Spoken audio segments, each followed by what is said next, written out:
Sa datos na nakalap ng CLTV News, 4 sa 9 na planta ng bakal sa Central Luzon ay may paglabag sa mga pinapatupad na panuntunan ng Environment Management Bureau o DNR-EMB Region 3. Ayon sa ahensya, may Notice of Violation o NOV ang nasabing mga planta nitong 2014 kaya hindi binigyan ng permit to operate. Matatagpuan sa Barangay San Isidro, San Simon, Pampanga ang 3 sa 4 na planta ng bakal na may violation. Isa sa mga ito ay 2 beses nang nakatanggap ng Notice of Violation. Isang planta sa Marilao, Bulacan ang nabigyan na rin ng 2 NOV. Sa 4 na mayroong NOV, 3 ang steel mill o tunawan ng bakal habang isa naman ang rolling mill o hulmahan ng bakal. Karaniwang inirereklamo ng mga residente ang polusyon at basura na galing sa nasabing mga pabrika.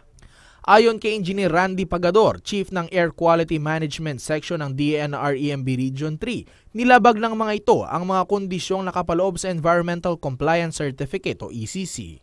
Kabilang na dito ang paglabag sa ilang probisyon ng Philippine Clean Air Act of 1999 o ang RA 8749.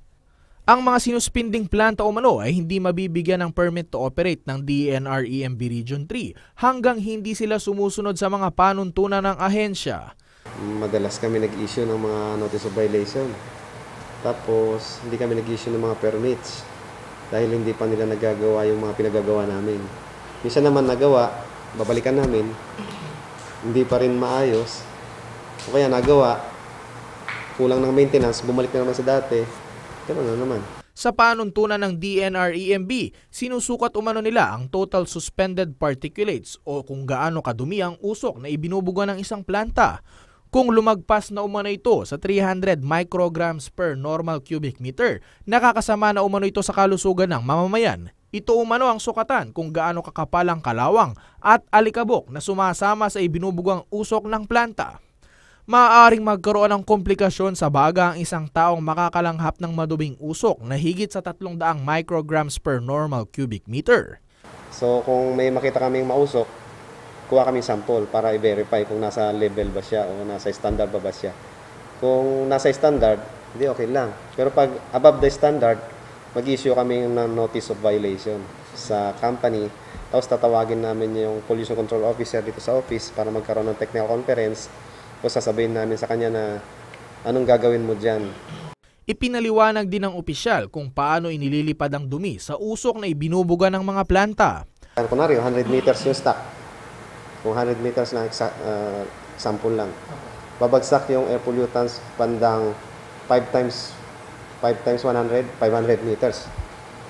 So sa 500 meters, yun ang umpisa niyang babagsakan. Tapos 20 times 100, nandun siya sa 5 to 20 times the stock height. Nandun yung mga air pollutants babagsak. Batay sa Section 48 ng RA 8749, maaaring makulong ang namamahala sa isang plantang nakatanggap ng 3 Notice of Violation sa loob ng 1 buwan.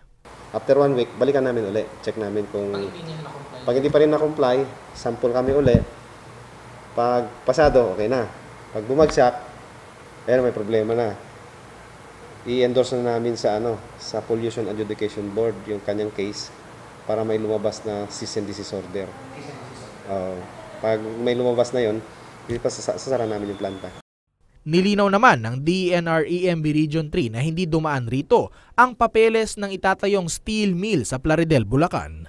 Nasa Category A raw kasi ito o nasa mahigit 15 metric tons ang taunang production rate nito. Ang naturang kategorya ay nasa kontrol ng DNR Central Office.